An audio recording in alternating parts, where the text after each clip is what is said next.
الله من الشيطان الرجيم بسم الله الرحمن الرحيم ولقد آتيناك سبعا من المثاني والقرآن العظيم لا تمدن عينيك إلى ما متعنا به أزواجا منهم ولا تحزن عليهم واخفض جناحك للمؤمنين وقل إني أنا النذير المبين كما أنزلنا على المقتسمين الذين جعلوا القرآن عزين فوربك لنسألنهم أجمعين عما كانوا يعملون فاصدع بما تؤمر وأعرض عن المشركين إنا كفيناك المستهزئين الذين يجعلون مع الله إلها آخر فسوف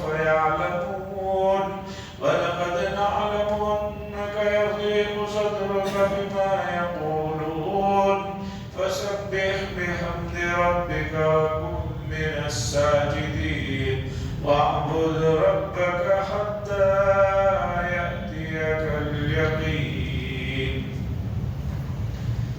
حضرات گزشتہ 2 ہفتے پہلے ہم لوگ اس مکی سورت کی اس آیت پر آ کر رکے تھے جس میں اللہ نے فرمایا کہ آپ کا پروردگار آپ کو یہ حکم دیتے ہیں کہ ایک بات تو یہ طے ہے کہ قیامت آنے والی ہے، باقی مکے میں یہ جو لوگ آپ کے ساتھ نادانیاں، گستاخیاں، غلطیاں کر رہے ہیں، اچھے انداز میں درگزر فرمائیے۔ اس کے بعد اللہ نے فرمایا آپ ہی کا پروردگار ہے جو ہر چیز کو جس نے پیدا کیا اور وہ جاننے والا ہے۔ اب اللہ تعالیٰ نعمتوں کا تذکرہ فرما رہے ہیں اور نعمتوں میں کس چیز کو ذکر فرما رہے ہیں جس کی طرف کبھی ہم نے توجہ نہیں دی، اسے سنیے۔ فرماتے ہیں اللہ تعالیٰ وَلَقَدْ آتَيْنَاكَ سَبْعًا مِنَ الْمَثَانِي، اور تحقیق کی یہ بات طے شدہ ہے کہ ہم نے آپ کو 7 آیتوں والی سورت عطا فرمائی جو مکرر پڑھی جاتی ہے، اور قرآن جو کہ بہت عظیم ہے وہ ہم نے آپ کو عطا کیا۔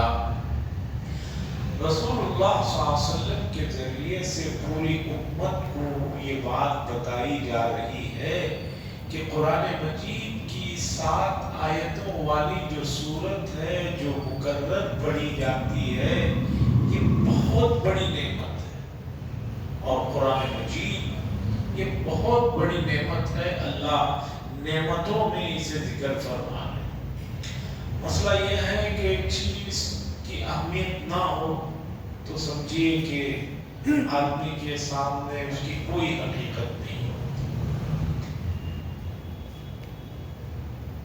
سورہ فاتحہ جس کے بے شمار فضائل ہیں، قرآن مجید کی پہلی سورت ہے، بنیادی سورت ہے، ہر مومن کو اس کے ایک ایک لفظ کا ترجمہ اور مطلب معلوم ہونا چاہیے، اس لیے کہ ہر مومن دن میں جتنی بھی نمازیں پڑھتے ہیں اس میں وہ پڑھتے ہیں اس سورت کو، بلکہ 4 رکعت کی نماز ہے تو چاروں میں سورہ فاتحہ ہے، اور اس کے فضائل بے شمار ہیں۔ اس سورت کو اللہ خاص طور پر یہاں پر ذکر فرما رہے ہیں، اس لیے گھروں میں بھی صبح شام رات میں سوتے وقت میں اس سورت کو پڑھنا، اپنے اوپر دم کرنا، بچوں پر دم کرنا، بہت فوائد کی صورت۔ سورہ فاتحہ کی تفسیر میں گزر چکا ہے کہ 10 نام ہے اس سورت کے۔ ام القرآن کہا جاتا ہے، قرآن کی ماں ہے، یعنی پورے قرآن کے بنیادی مضامین اور جو اس کا اساس ہے اللہ تعالیٰ نے اس چھوٹی سی سورت پہ جو ہے جمع فرما دیا، لیکن امت اسے بھی اور قرآن کو جو عظیم کہا جا رہا ہے اسے بھی توجہ نہیں دے۔ میں یہ بات بار بار بتاتا ہوں چونکہ بتانا تو پڑتا ہے، چونکہ جو چیز دیکھ رہا ہوں اس پر دل اڑتا ہے۔ روزانہ مدارس میں، مکاتب میں، مسجدوں کی نگرانی میں چلنے والے مکتبوں میں جو بچہ 1 گھنٹہ مشکل سے دیتے ہیں اس 1 گھنٹے کی بھی اگر آپ سالانہ حاضری نکالیں گے تو اس میں غیر حاضری کی تعداد زیادہ رہتی ہے۔ ایگزام شروع ہوئے، یہ FA1 یا FA2 یا FA3 فائنل ایگزام شروع ہوئے، 10-15 دن بچے آئے، پھر ایگزام کے بعد چھٹیاں ہوئی تو بچے وہ اسکول کی چھٹی ان کے لیے اہمیت رہتی ہے، بچوں کو لے کر نکل جاتے ہیں۔ اس طرح قرآن کی عظمت کیسے آئے گی جبکہ ایک ٹیوشن کے لیے، ایک کسی سبجیکٹ کے لیے اتوار کا بھی دن ہو، اس کا اگر ٹیوشن ہے تو ماں باپ اپنے بچے کو اس ٹیوشن کے لیے لے جاتے ہیں۔ جب آپ نے خود ہی اس کے ذہن میں یہ بات ڈال دی کہ بیٹا عربی کی کوئی اہمیت نہیں، کچھ بھی کر لے کہ چلے گا، تو اس کے دل میں کیسے اہمیت آ سکتی ہے؟ اس لیے گزارش ہے قرآن جو عظیم ہے اس کی طرف توجہ دے۔ آگے کی آیت میں اللہ تعالیٰ نبی کریم صلی اللہ علیہ وسلم کو حکم دے رہے ہیں، دراصل یہ حکم نبی کے ذریعے سے امت کی طرف ہے، اس لیے کہ رسول اللہ صلی اللہ علیہ وسلم کے نزدیک دنیا، اس کی زیب و زینت کی کوئی اہمیت نہیں تھی۔ جبریل علیہ السلام ہر وقت پیشکش کرتے رہتے تھے، آپ کہیں تو اس پہاڑ کو سونے کا بنا دیا جائے گا، آپ کہیں تو آپ کے لیے یہ کر دیا جائے گا۔ رسول اللہ صلی اللہ علیہ وسلم کوئی چیزوں کی طرف کبھی نہ نگاہ ڈالتے تھے، نہ آپ کی کوئی دلچسپی تھی، اور اس کا سب سے بڑا ثبوت یہ ہے کہ رسول اللہ صلی اللہ علیہ وسلم کی جس وقت وفات ہوئی ہے، آپ دنیا سے رخصت ہوئے ہیں ایسی حالت میں کہ قیصر و کسریٰ اپنے یہاں کانپ رہے ہیں، ایسی حالت میں بھی رسول اللہ صلی اللہ علیہ وسلم کا عالم یہ ہے کہ آپ کا وصال ہوا ہے، اور آپ کا جنگی لباس ایک یہودی کے یہاں 30 یا 40 سال گیہوں کے بدلے میں گروی رکھا ہوا ہے۔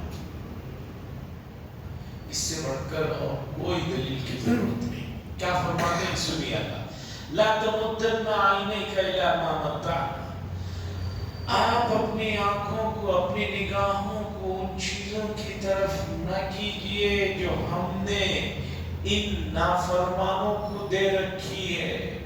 زیب و زینت کی چیزیں، مال و دولت جو فراوانی ان کو دے رکھی ہے، ان کی طرف اپنی نگاہوں کو مت کیجئے، اس کی طرف توجہ مت دیجئے۔ یہ وقتی فائدے کے لیے ہم نے کچھ دے دیا ہے، یہ ہمیشہ رہنے والا نہیں ہے۔ ہمیشہ رہنے والی چیز تو آخرت ہے۔ حضور کے ذریعے سے ہم امتیوں کے لیے خطاب ہے، اگر آپ کے پاس اللہ تعالیٰ نے شکر ادا کرنے کی زبان دی ہے، رہنے کے لیے چھت ہے، اور کھانے کے لیے 2 وقت روٹی ہے، چاہے سوکھی ہی کیوں نہ ہو، آپ جو ہے اس کے ہوتے ہوئے ایمان کی دولت سے خوش رہیے۔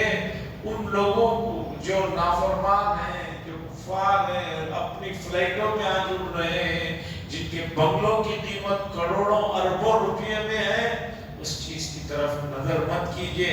وَلَا تَحْزَنْ عَلَيْهِمْ، اور اپنے دل کو کڑائیے مت۔ وہ لوگ جو تکلیف دے رہے ہیں اس سے کڑنا مت کیجئے۔ تکلیف کوئی دیتا ہے تو طبیعت میں ایک کڑ ہوتا ہے، ایک غم ہوتا ہے۔ ہمیں بھی حکم ہے کہ کوئی تکلیف دے رہا ہے، ستا رہا ہے، بیٹھ کر دل کو مت جلائیے۔ وَخْفِضْ جَنَاحَكَ لِلْمُؤْمِنِينَ، اللہ فرماتے ہیں اور مومنین کے لیے اپنے بازوؤں کو پھیلائیے، ان کو خوش آمدید کہیے۔ جو ماننے والے ہیں، فرما بردار مومنین ہیں، ان کے لیے آپ کے دل میں جو ہے کشادگی ہونا چاہیے۔ پر تو آدمی کو ہوتے نہیں، یہ محاورہ ہے عربی میں، یعنی پر بچھائیے، یعنی ان کو ویلکم کریے، خوش آمدید کہیے۔ یہ سب دراصل حضور کے ذریعے سے امت کو خطاب ہے۔ حضور صلی اللہ علیہ وسلم تو صحابہ کا کتنا احترام کرتے تھے، کتنا پاس و لحاظ رکھتے تھے، آپ اس کا اندازہ نہیں کر سکتے۔ خود بھوکے ہیں لیکن صحابی نے آ کر اپنی بھوک کی شکایت کی، کہیں سے کچھ کھانے کو آیا تو پہلے صحابہ کو کھلاتے تھے، بعد میں خود کھاتے تھے۔ غزوہ احزاب کا واقعہ ہے کہ خندق کھودی جا رہی ہے، اس موقع پر ایک صحابی نے آ کر اپنے پیٹ پر سے چادر ہٹائی اور بتایا کہ بھوک کی شدت کو برداشت نہیں کیا جا رہا ہے، اس لیے پیٹ پر پتھر کو باندھا گیا ہے۔ پیٹ پر پتھر باندھنے کا مطلب یہ حقیقی ہے، بھوک جب بہت شدید ہوتی ہے تو اس کی شدت کو کم کرنے کے لیے ایک مخصوص انداز میں پیٹ پر پتھر باندھا جاتا ہے۔ بعض لوگ سوچتے ہوں گے بھی پتھر باندھنے کا کیا مطلب ہے، خود ہی آدمی بھوکا ہے، کھڑا نہیں ہو رہا، اوپر سے پتھر بھی باندھ لیا ہے۔ پتھر سے مراد بڑی چٹان نہیں باندھ لیتا آدمی، ایک خاص انداز میں دبانے سے وہ کیا ہے، بھوک کی شدت کم ہو۔ وہ صحابی کہتے ہیں میں جا کر حضور کو اپنی چادر دکھایا، بھوک کی شکایت کی تو رسول اللہ صلی اللہ علیہ وسلم نے کچھ نہیں کہا، اپنے اوپر کے حصے کی چادر کو ہٹایا تو میں نے دیکھا رسول اللہ صلی اللہ علیہ وسلم کے پیٹ پر 2 پتھر بندھے تھے، یعنی ان سے زیادہ آدمی۔ تو حاضرین کرام، حضور صلی اللہ علیہ وسلم صحابہ کے لیے بہت ہی ہوتے تھے، یہ دراصل ہمارے لیے حکم ہے جو فرما بردار ہے، نیک ہے، مومنین کے لیے ہمارے دل میں نرمی ہونی چاہیے۔ جب ہم غیروں کی غلطیوں کو درگزر کرتے ہیں تو اپنا آدمی کچھ غلطی کر دے تو اسے بھی درگزر کر کے قریب کرنا چاہیے۔ وَقُلْ إِنِّي أَنَا النَّذِيرُ الْمُبِينُ، اور کہہ دیجئے نبی صلی اللہ علیہ وسلم بے شک میں واضح طور پر تم لوگوں کو تنبیہ کرنے والا ہوں، ڈرانے کے لیے، یعنی نذیر بنا کر، خوشی سے، محبت سے آخرت کے مسئلے کو سمجھانے کے لیے اور ڈرانے کے لیے نہ ماننے پر عذاب ہوگا، اس لیے جو ہے مجھے بھیجا گیا ہے اور میں کھلا ڈرانے والا ہوں۔ کما انزلنا علی المقتسمین، اور یہ تنبیہ اسی طرح کی ہے جس طرح اس سے پہلے والے لوگوں نے، جنہوں نے تفرقہ کر ڈالا، اپنے مذہب کو جو ہے بانٹ ڈالا، انہوں نے جیسے کام کیا ان کو جیسے ڈرانے کے لیے انبیاء کو بھیجا گیا، اسی طرح میں بھی ڈرانے والا ہوں۔ الذین جعلوا القرآن عظیم، وہ لوگ جنہوں نے ان کی دی ہوئی کتاب کے پرخچے اڑا دیے، ان کے ٹکڑے ٹکڑے کر دیے۔ یہود و نصارہ کو جو کتابیں دی گئی، ان کتابوں کو انہوں نے اتنا جو ہے تبدیل کر دیا، اتنا ختم کر دیا، آج کوئی یہودی، کوئی عیسائی یہ نہیں کہہ سکتا کہ میرے پاس جو بائبل ہے یا میرے پاس جو انجیل ہے، توریت ہے، یہ جو ہے بالکل وہی ہے جو موسیٰ علیہ السلام پر نازل ہوئی۔ 4 تو مشہور انجیلیں ہیں، اس سے پہلے ان کے پاس صحیح 40 انجیلیں ہیں، ہمارے پاس ایک ہی قرآن ہے، کہیں بھی جائیے ایک ہی قرآن ملے، ان کے پاس 40 ہے، 4 کہتے ہیں، اس میں 4 صحیح، پھر ان 4 میں دنیا بھر کا اختلاف ہے، اور اب تک یہی نہیں معلوم کہ ان انبیاء پر جس زبان میں وہ کتابیں نازل ہوئی تھی اس کا کوئی نسخہ دنیا میں پایا جاتا ہے۔ یہ قرآن ہمارے پاس اسی زبان میں اترا، ایسے ہی اترا ہمارے پاس۔ اس کی حفاظت کا ذریعہ کیسے اللہ نے بنایا کہ ہر آدمی کو نماز میں سے پڑھنے کا حکم دے، سمجھ میں آئے نہ آئے یہی پڑھنا ہوگا۔ کوئی آدمی یہ نہ کہے کہ بھئی میں نماز میں سورہ فاتحہ پڑھتا ہوں، مطلب تو سمجھ میں نہیں آتا، اس لیے میں اس کا ٹرانسلیشن کروں گا، ٹرانسلیٹر پڑھوں گا۔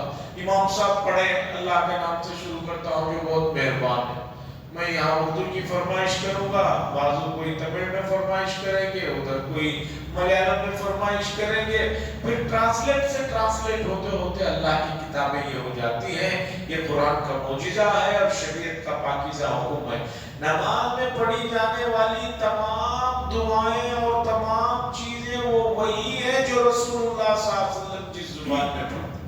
اب کوئی اللہ اکبر کا ترجمہ کرنے لگے کہ بھئی امام صاحب رکوع سے اٹھتے وقت میں سمع اللہ لمن حمیدہ کے بجائے یہ کہے اللہ نے سن لیا اس شخص کی حمد و ثنا جو اس نے کیا، اور تکبیر کہنے کے بجائے یہ کہتے ہوئے جاؤ اللہ اکبر کے بجائے اللہ بہت بڑے ہیں، نہیں، کچھ بھی ہو جائے اسے وہی الفاظ جو حضور صلی اللہ علیہ وسلم نے جس جگہ جو پڑھے پڑھنا ہوگا۔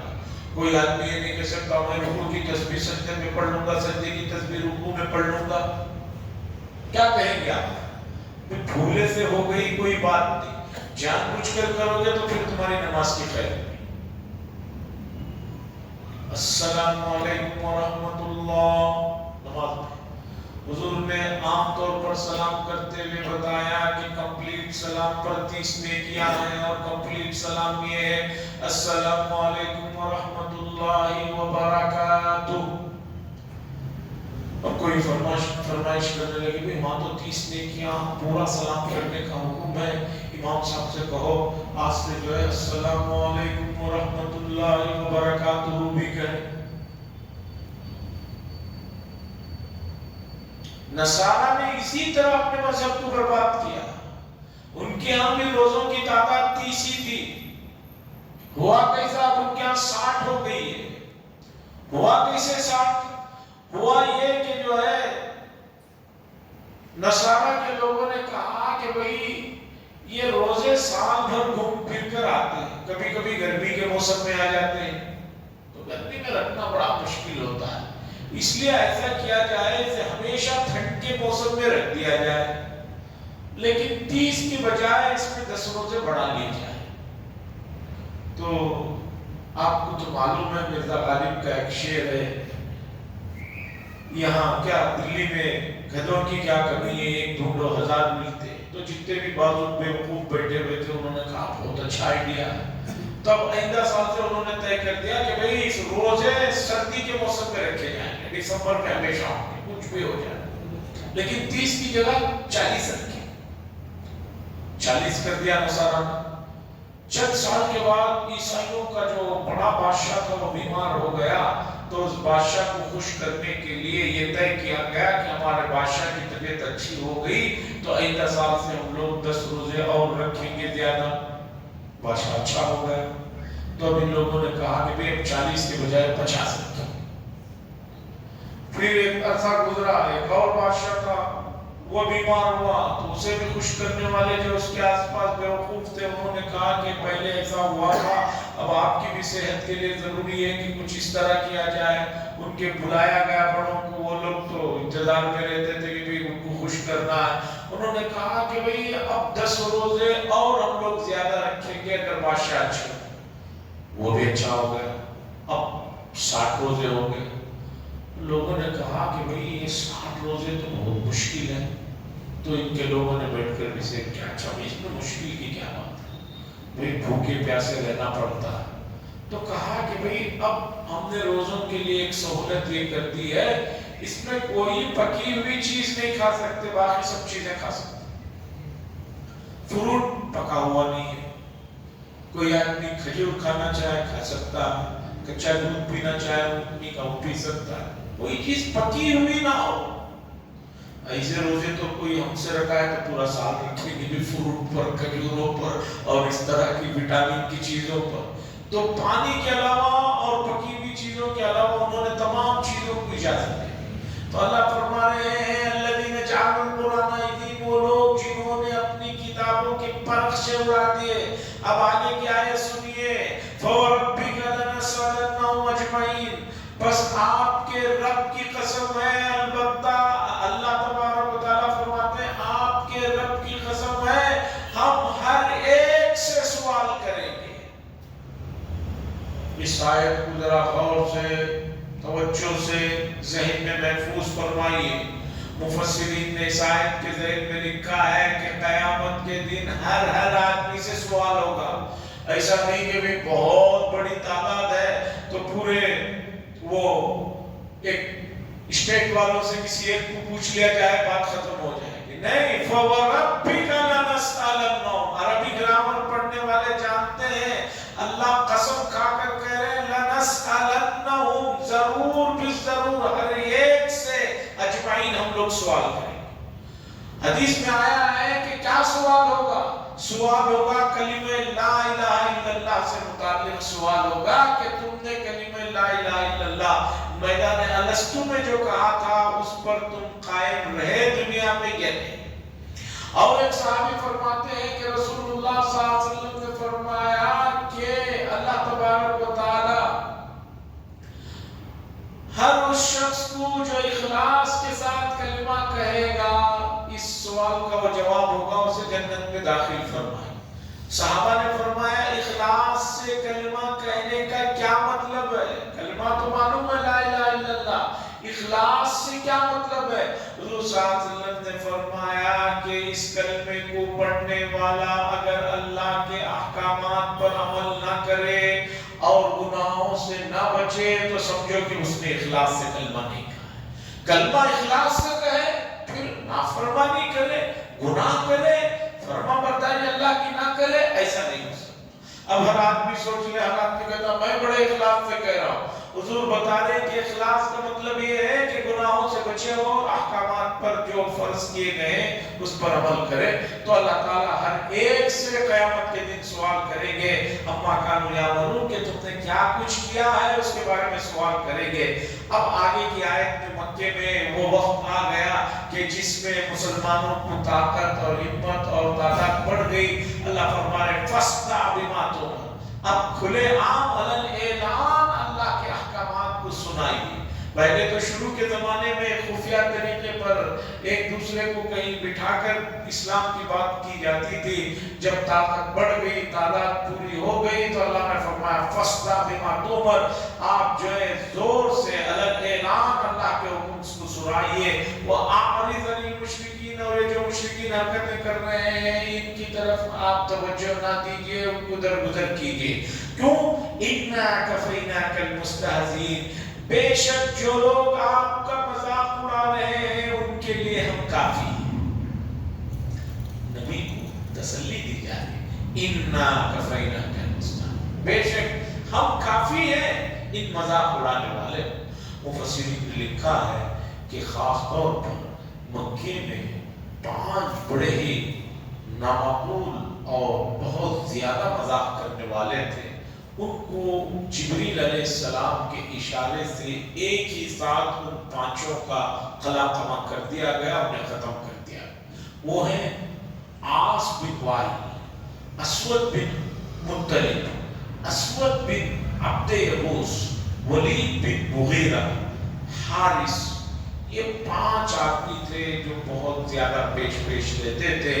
اس آیت کے بعد اللہ تبارک و تعالیٰ نے ان 5 کو جبریل علیہ السلام کے اشارے سے ختم کر دیا گیا۔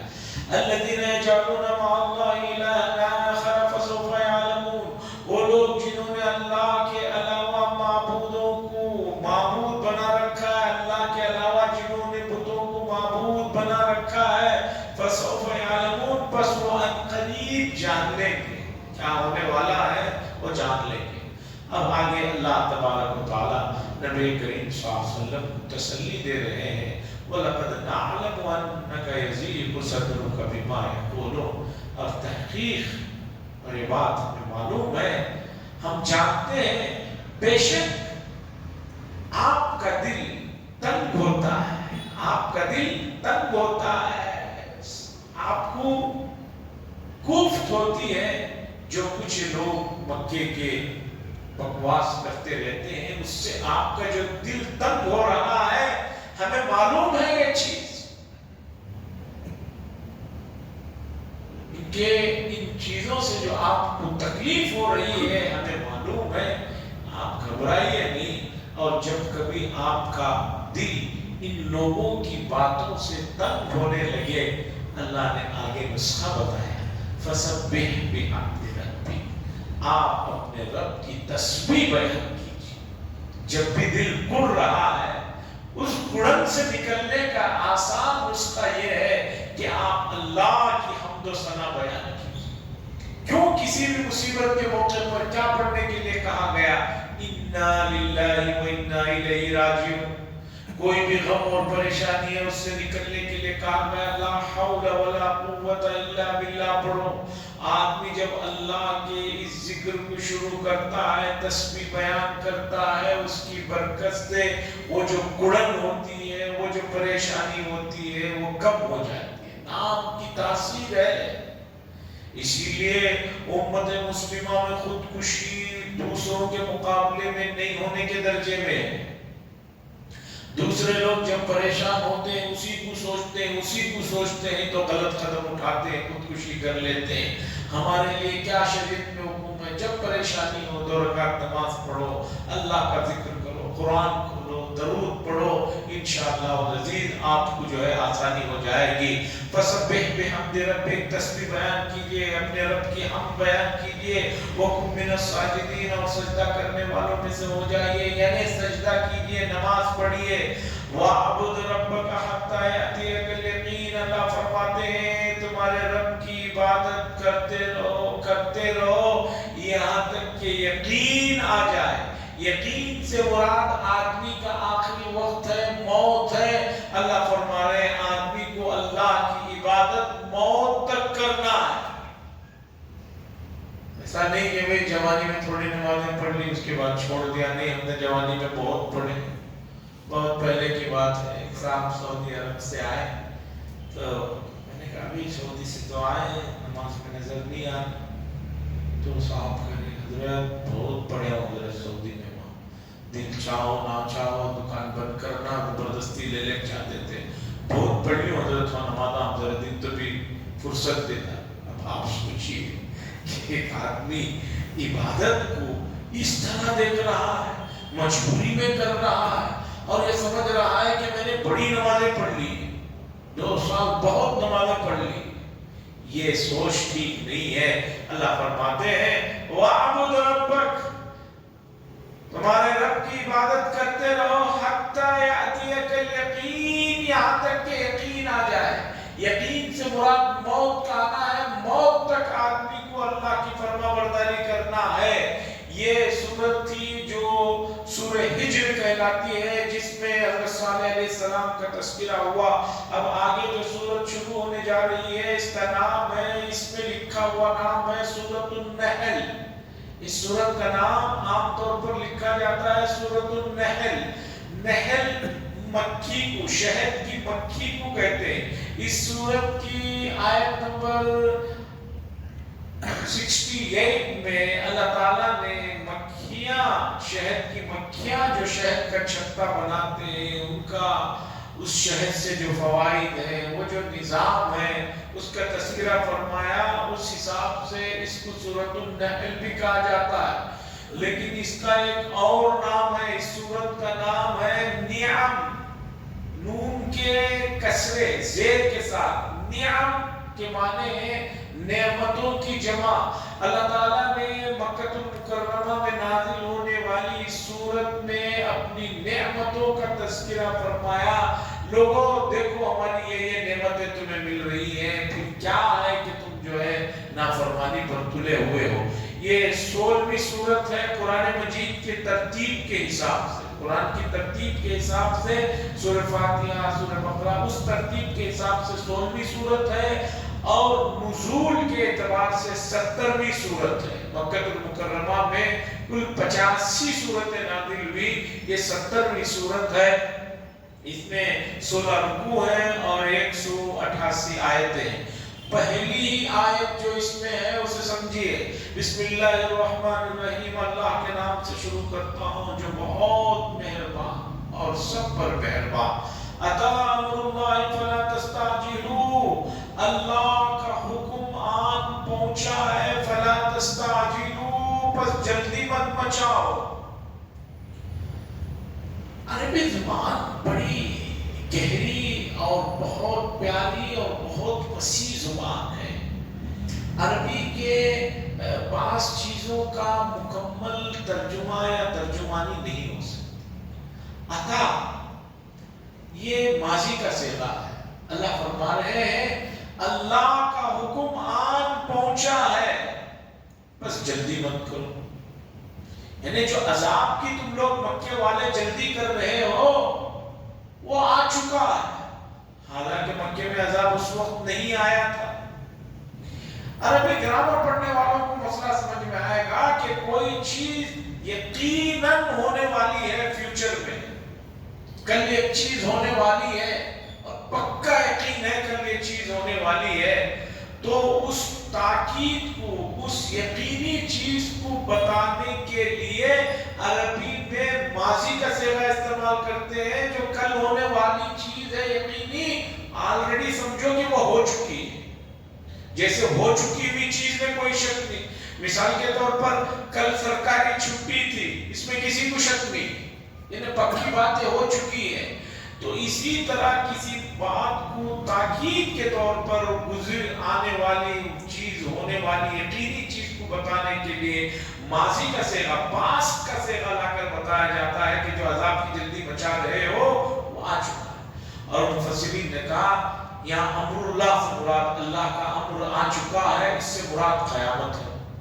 اب آپ کہیں گے کہ قیامت تو ابھی آئی نہیں, قیامت تو ابھی خدا جانے کب آئے گی, تو اس کا جواب یہ ہے یعنی قیامت آنے والی ہے, اس میں کوئی شک و شبہ نہیں ہے, اور قیامت بہت قریب آنے والی ہے.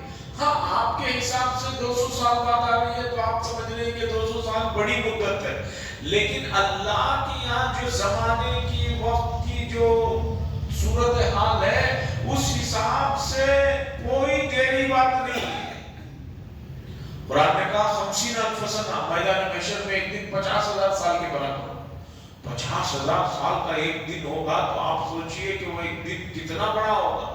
دنیا کے حساب سے میں نے ایک بار بیٹھ کر حساب لگایا تو ایک منٹ جو ہے 33 سال کا بنتا ہے. آپ کے 24 گھنٹوں کو اگر 50,000 سال میں تقسیم کیا جائے تو 33 سال کا ایک منٹ بنتا ہے. اب اگر آدمی کوئی 99 سال جیتا ہے یہاں تو جو اس سے پریشان ہے وہ تو کہتے ہیں کہ بھئی کتنا جی رہے, مرتے بھی نہیں ہیں, لیکن آخرت کے حساب سے دیکھو تو وہ 3 منٹ جیا ہے. کوئی آدمی 66 سال جیتا ہے اور لوگ کہہ رہے نہیں اچھی خاصی عمر تو تھی, بال تو سفید ہو گئے تھے. تو وہ آخرت کے حساب سے دیکھیں کہ 50,000 سال کے حساب سے 2 منٹ جیا ہے, اور ہمارے یہاں 2 منٹ کی کیا اہمیت ہے. آج ایک جگہ نکاح پڑھانا تھا, اتنی مجھے تاکید دی گئی کہ حضرت 11:30 کو نکاح ہو جائے. میں نے کہا دفتر وغیرہ سب کہا سب تیار ہے, لڑکی کی دستار تیار ہے. اب اتنے قریبی لوگ تھے تو میں نے کہا بھی اتنا اہتمام میرے مزاج کے حساب سے کر رہے ہیں تو میں پہنچا ہوں 11:30, ڈرتے ڈرتے 11:30 بولے پہ 11:30 ہو گئے, کہیں ایک آدھ منٹ لیٹ نہ ہوگا. تو 11:30 کو پہنچا ہوں تو لوگ کہہ رہے ہیں حضرت ناشتہ کریں. میں نے کہا کہ بھی یہ کیا مذاق ہے, میں اس وقت تو ناشتہ کرتا نہیں, میں کر چکا. نہیں 2 والے کھانے, بدنامی ہونا ہے تو پورا ناشتہ کرنا ہے, 2 والوں کا کیا ہے. نہیں میں نہیں ناشتہ کرتا. پھر میں نے کہا کہ بھی نکاح کہاں, مسجد میں. ہاں مسجد ہی ہے. پھر میں نے کہا کہ بھی وہ دفتر وغیرہ, ہاں سب ہو گئے. پھر میں نے کہا یہاں کیا کر رہے ہیں, چلو مسجد. اب مسجد میں گیا تو وہاں مؤذن صاحب دفتر لے کے بیٹھے ہوئے. میں نے کہا کہاں کوئی لڑکی کا صحیح کرا لے کے, وہ بولے حضرت دفتر ہی گھر کو. 11:40 ہو چکی. پھر میں نے کہا کہ پھر میں تو نہیں پڑھا سکتا, چلتا ہوں. اب بہت سارے دوست احباب نے کہا ایسا مت کریے.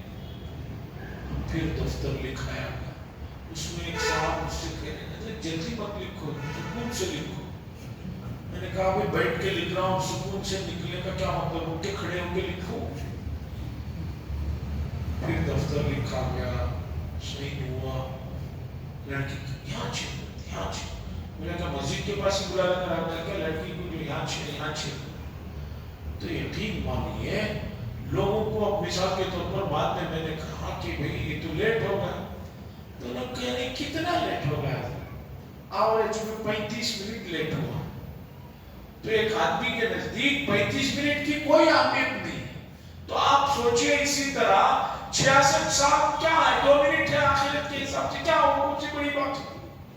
اتا امر اللہ, اللہ فرماتے ہیں اللہ کا امر آ چکا, آن پہنچا ہے. فلا تستعجلوا, جلدی مت مچاؤ. سبحان, اللہ کی ذات پاک ہے, ہر قسم کے عیب سے جو ہے بڑا ہے. وتعالی عما یشرکون, اور اللہ کی ذات اس سے بہت بلند ہے جس سے یہ لوگ جس میں شرکت شریک کر رہے ہیں. یعنی اللہ کو جو ہے, اللہ کے ساتھ دوسروں کو جو ہے معبود بنا ہے.